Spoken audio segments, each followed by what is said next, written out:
Assalamualaikum warahmatullahi wabarakatuh. Salam sejahtera, selamat pagi, salam hari Jumaat buat anda semua. Untuk makluman, hari ini saya berserang langsung dari salah sebuah tempat yang sangat menarik untuk kita sama-sama rehat, santai-santai sambil berbincang serta berbual bicara. Hari ini anda bersama saya Rizie Swandi di Rizie Swandi Gold Channel. Sebagaimana biasa, di dalam video pertama saya memperkenalkan diri saya sendiri. Saya adalah salah seorang dealer public gold yang aktif, insya-Allah, dan mudah-mudahan saya boleh membantu dan membimbing anda untuk mencari solusi buat anda yang ada masalah dalam pengurusan kewangan, terutamanya nak membina simpanan sebagai dana kecemasan masa hadapan.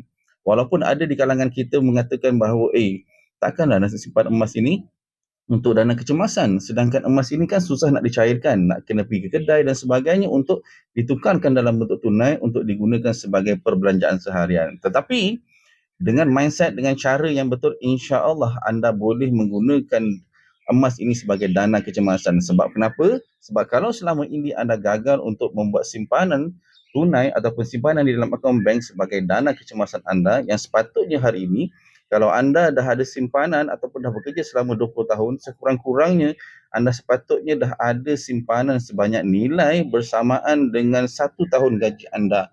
Kenapa saya kata 1 tahun gaji? Sebab kita tak tahu apa yang akan berlaku di masa hadapan. Andai kata kita kehilangan pekerjaan, maka sekurang-kurangnya dengan dana kecemasan selama 12 bulan itu boleh membantu diri kita untuk bangkit semula dan memulakan kehidupan baru dengan cara kehidupan yang lebih baik berbanding sebelum ini. Tetapi insya-Allah kalau anda masih lagi tak menemui jalan untuk membina dana kecemasan dalam bentuk tunai ataupun dalam bentuk aset-aset yang lain, mungkin anda boleh mencuba dengan membuat simpanan emas sebagai medium untuk membina dana kecemasan. Sebab pertama, emas ini adalah duit dan pada masa yang sama, emas ini adalah aset. Dalam mindset kita ini selalu kita nak mencari satu simpanan yang boleh kita gunakan di kala kecemasan dan pada masa yang sama kita boleh jadikan ia sebagai aset.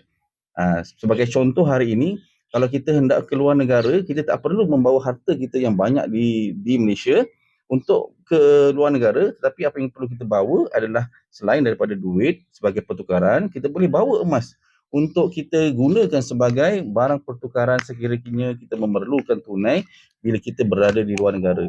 Sebab dalam sebuah buku yang ditulis oleh Tuan Muhammad Zulkifli Syafi'i yang bertajuk Wang Emas Bertahan Ketika Gawat, beliau menceritakan tentang bahawa emas ini adalah satu mata wang antarabangsa, iaitu ia boleh digunakan di mana-mana negara sekalipun dan ia merentasi sempadan negara. Dan yang menariknya adalah bila kita membawa emas ini, sebenarnya kita membawa harta kita ke mana-mana berbanding dengan portfolio aset yang lain sebagai contoh hartanah, rumah dan sebagainya. Memang betul hartanah ini amatlah sesuai untuk kita, tetapi pada masa yang sama dia dari sudut mobilitinya ia adalah sukar untuk dibawa ke mana-mana. Contohnya, hari ini anda bekerja di Johor dan anda mencari rezeki di negeri Johor, tiba-tiba anda diarahkan berpindah ke Kelantan, yang mana anda dah ada aset anda sendiri di negeri Johor, dah beli rumah, dah beli tanah, dah pun membuat kediaman yang selesa di Johor. Tiba-tiba anda diarahkan untuk berpindah ke negeri lain. Jadi di situlah datangnya kesukaran untuk anda membawa harta berkenaan ke negeri lain sebagai contoh Kelantan untuk membina kehidupan yang baru. Tetapi berbeza dengan emas, anda boleh menyimpan emas sebagai aset untuk anda bawa ke mana-mana. Contohnya hari ini anda berada di Johor, anda ada simpanan sebanyak 100 gram emas. Bagi 100 gram emas itu hari ini harganya bersamaan lebih kurang RM30,000 lebih. Jadi anda boleh bawa emas itu ke negeri Kelantan, jual emas berkenaan dan boleh gunakan duit yang anda jual hasil daripada penjualan emas itu untuk anda bina kehidupan yang baru di negeri Kelantan, insya-Allah. Di situlah sebenarnya antara perkara yang boleh dipertimbangkan untuk kita menjadikan emas sebagai salah satu daripada portfolio pelaburan kita. Kena ingat, jangan letak seluruh kita punya pelaburan itu dalam satu tempat saja sebab nak mengurangkan risiko. Dalam bahasa Inggerisnya, don't put an egg in a box, supaya kalaulah bakul itu jatuh, ia tak pecah semua. Sekurang-kurangnya kalau kita ada dua bakul, kalau bakul A yang jatuh, maka bakul B masih lagi ada. Inilah kelebihan dalam kepelbagaian kita membuat pelaburan. Jadi jangan terlalu bergantung kepada satu-satu portfolio pelaburan saja. Cuma kelebihan emas ini adalah ia adalah duit dan pada masa sama ia adalah aset. Dan untuk makluman tuan-tuan dan puan, kenapa saya memilih public gold sebagai medium untuk saya bina simpanan melalui simpanan emas? Sebab ada 5 kriteria yang saya akan perhatikan sebelum saya nak membuat simpanan ataupun nak membeli sesuatu aset ataupun emas sebagai medium simpanan masa hadapan saya. Pertama sekali yang saya lihat di public gold ni adalah kelima-lima ciri itu ada. Yang pertama, harganya mestilah murah. Murah dari sudut harga emas ini adalah terlalu subjektif. Bagi saya, murah saya adalah bila saya lihat harga emas di public gold lebih rendah berbanding harga-harga yang dijual di kedai-kedai emas di luar sana. Sebab hari ini kita lihat, nak beli emas kena pergi kedai emas, contohnya kedai emas A, B ataupun C. Bila kita pergi kedai A, B, C, kita lihat harganya berbeza-beza. Sedangkan kita nak membeli emas yang sama, contohnya 1 dinar ataupun 10 gram emas. Sebagai contoh, hari ini saya nak tunjukkan kepada anda 1 gram keluaran public gold yang saya simpan secara perlahan-lahan sejak tahun 2020. Kenapa saya bermula tahun 2020? Saya telah kongsikan dalam video yang sebelum ini. Bila kita dah pertimbangkan harganya murah, sebab di public gold ini kita boleh lihat harganya 24 jam sehari. Kita boleh ke laman web public gold yang saya akan kongsikan link di atas, www.publicgold.my. Di situ kita akan lihat harga emas semasa di public gold. Dan yang menariknya, harga emas di public gold ini akan bergerak setiap 20 minit. Bayangkan kalau kita lihat harga emas pada pagi ini, harganya mungkin RM310 per gram sebagai contoh. Tiba-tiba selang 20 minit, harga emas di pasaran dunia jatuh merundum. Dan bila jatuh merundum, sudah pastinya harga emas di public gold akan dilaraskan bersama-sama dengan pergerakan harga emas berkenaan. Maka lagi 20 minit bila kita nak beli, harganya bukan 310, mungkin dah jatuh kepada RM300. Jadi pada waktu itulah kita akan ada pilihan nak beli sekarang ataupun nak beli akan datang. Bagi orang yang tahu membuat analisa kepada pergerakan harga, pastinya mereka akan dapat kelebihan di situ. Okey, salah satu daripada kelebihan di public gold selain daripada harga, yang keduanya adalah dari segi spreadnya. Spread ini adalah perbezaan antara harga jual dan harga beli. Di public gold, spreadnya adalah di antara 6 hingga 9%. Sebagaimana yang saya kongsikan di atas. Kalau anda nak lihat sendiri berapakah spread yang diberikan oleh public gold, anda boleh juga tengok informasi ini di dalam laman web public gold. Di situ juga akan dinyatakan berapakah spreadnya. Tapi kalau anda tak jumpa, cara yang paling mudah adalah anda ambil harga jual, tolak harga beli, kemudian anda bahagikan dengan harga beli, itulah spread yang dikenakan oleh public gold. Spread ini berbeza-beza antara satu syarikat ataupun kedai emas yang lain. Sebagaimana contoh, semalam saya jalan-jalan di salah sebuah mall, saya bertanya dengan sebuah kedai emas itu. Saya tanya soalannya, kalau saya beli hari ini berapakah harganya? Dia kata untuk gold bar 100 gram bersamaan 32,500. Kemudian saya tanya balik, berapakah kalau saya nak jual balik? Pada hari yang sama dia kata dia akan ambil dengan harga 28,000. So di situ kita akan nampak kalau hari ini kita beli dan hari yang sama kita jual, ada perbezaan harga. Perbezaan itulah yang dinamakan sebagai spread. So lagi rendah spread itu, maka lagi cepatlah kita mendapat keuntungan untuk jangka masa panjang. Ini adalah perkara kedua yang perlu dipertimbangkan. Dan yang ketiganya adalah, yang paling penting adalah, kadang-kadang bila kita ada duit nak beli emas, tiba-tiba kedai emas itu tak jual emas yang kita nak beli sebab terlalu banyak permintaan, dan pada masa yang sama kita ada duit tetapi tak ada emas yang nak dibeli. Tetapi perkara itu tak berlaku di public gold sebab jaminan yang diberikan oleh syarikat public gold adalah mereka akan menyediakan stok-stok yang mencukupi untuk memenuhi keperluan pelanggan-pelanggan public gold. Sebab hari ini pelanggan-pelanggan public gold telah mencecah hampir 1.1 juta. Ini adalah statistik yang terkini yang saya kongsikan kepada anda. Jadi kalau ada lebih kurang 1.1 juta pelanggan yang dah ada sejak tahun 2008 sehinggalah Ogos 2023, bermaksud public gold kena ada banyak stok untuk memenuhi keperluan dan permintaan pelanggan-pelanggannya. Jadi di situlah kita boleh lihat kalau syarikat itu benar-benar genuine dan merupakan syarikat pengeluar emas terbesar, maka mereka akan bersedia dengan stok yang mencukupi untuk memenuhi keperluan dan permintaan pelanggan-pelanggannya. Ini yang ketiga. Pertama tadi tentang harga, kedua tentang spreadnya, dan yang ketiga adalah tentang stoknya. Maka kita akan terus ke yang ciri-ciri yang keempat yang saya pertimbangkan semasa saya nak buat keputusan untuk menjadikan public gold sebagai medium simpanan emas saya ataupun medium untuk saya membeli emas. Sebab yang keempat adalah berkaitan tentang cawangannya.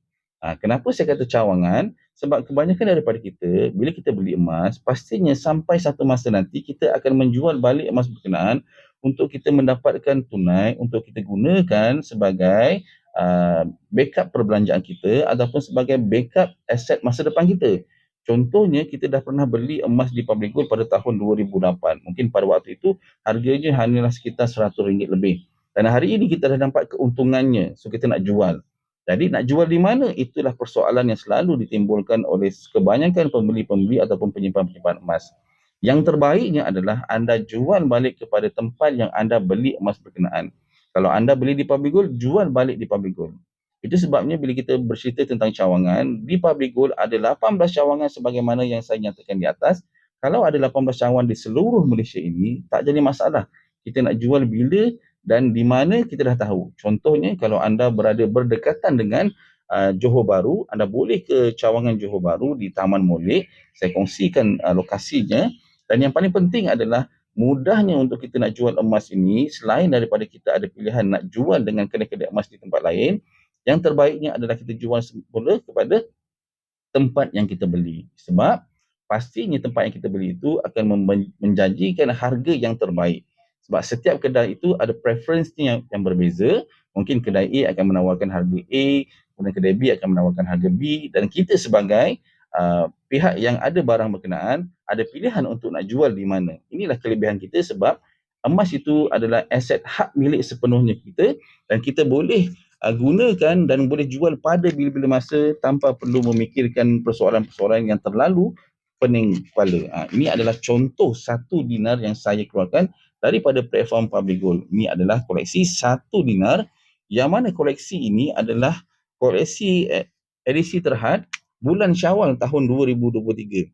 Yang saya difahamkan Public Gold hanya mengeluarkan 9,999 keping sahaja dan ianya hanya boleh dikeluarkan daripada akaun GAP.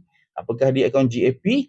Akaun GAP ini adalah satu akaun tabungan yang kita boleh buat di dalam di Public Gold dengan simpanan serendah RM100. Kita beli RM100 itu akan dikonvertkan kepada gram emas bersamaan dengan lebih kurang harga hari ini 0.32 gram.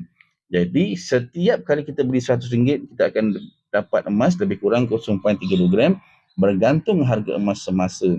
Jadi kalau harga emas pada masa akan datang itu mahal, mungkin dia punya beratnya berkurangan. Kalau di masa akan datang harga emas itu semakin lama semakin murah, maka beratnya akan semakin lama semakin bertambah. Jadi kita sebagai seorang penyimpan emas, fokus kita adalah penambahan gram dan apa jua harga yang ditawarkan di pasaran di luar sana, kita akan membelinya. Tetapi yang paling penting adalah kita fokus kepada matlamat jangka masa panjang dan pada masa yang sama kita menggunakan formula pemurataan harga. Apakah dia formula pemurataan harga? Saya kongsikan di atas.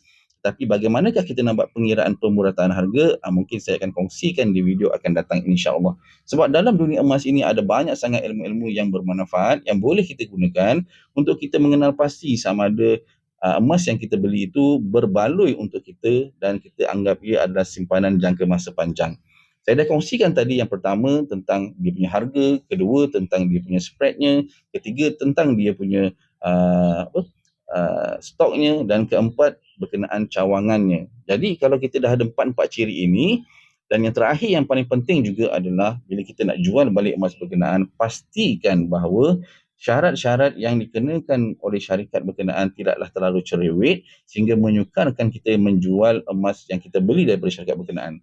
Di Public Gold, jaminan yang diberikan oleh Public Gold dan juga founder Public Gold iaitu Datuk Wiran Wiseng adalah mereka akan menerima apa jua keadaan emas yang kita ada asalkan emas itu boleh diuji keturinannya dan mereka tidak akan menolak apa jua emas yang kita nak jual. Tak kiralah sama ada emas itu adalah emas keluaran Public Gold ataupun emas keluaran daripada syarikat lain.